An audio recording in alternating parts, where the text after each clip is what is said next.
It fights the absolute casual approach of the deterministic theory. Now, what does this line mean? It means that the determinist theory says that man accepts whatever is given.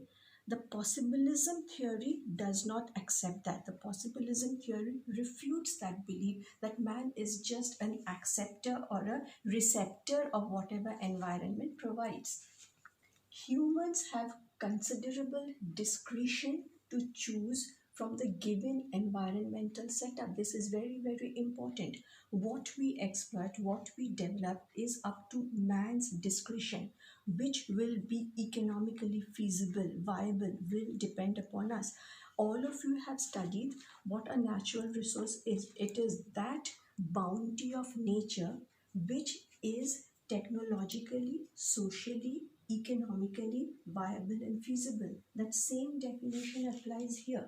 We are in a position to use our discretion as to what we will be utilizing, what we will be developing to the best interest of mankind, maybe individual, community, social, national, or global.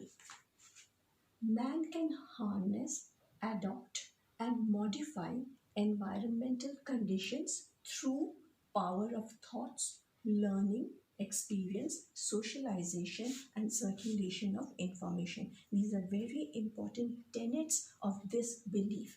We use all these criteria: power of thought, learning, experience, socialization, and circulation of information for development of our immediate surrounding. Not only immediate surrounding, the space that we occupy.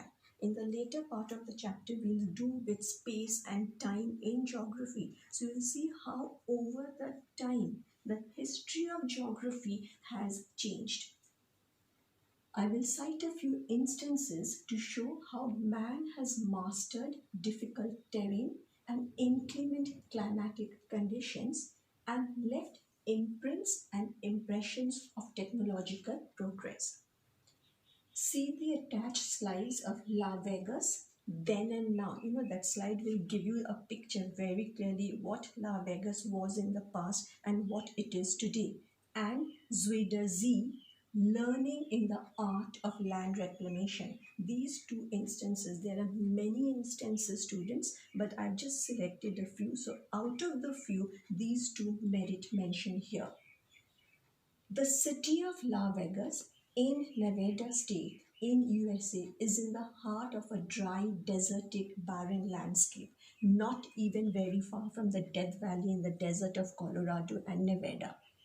But the city, with its special entrepreneurial cultural evolution, mark this word, entrepreneurial cultural evolution. This is a man-made phenomena. This man-made phenomena has enabled the city of La Vega to come up and develop, is the most populated city of the state and a huge tourist attraction. As in one of my previous mentioned references, I took the example of Dubai and Qatar. The same is in the case here. Desertic landscape can be sculptured into architectural feats with man's innovative and creative potential. A little to the southeast of Nevada is the Hoover Dam. All of you are aware of this Hoover Dam on River Colorado. This is also a architectural feat. If you look at this dam from air, the Hoover Dam and the Meade Dam, you'll find River Colorado snaking its way at the base of the Grand Canyon. So to have a construction at a site like that is indeed mastery of man over nature.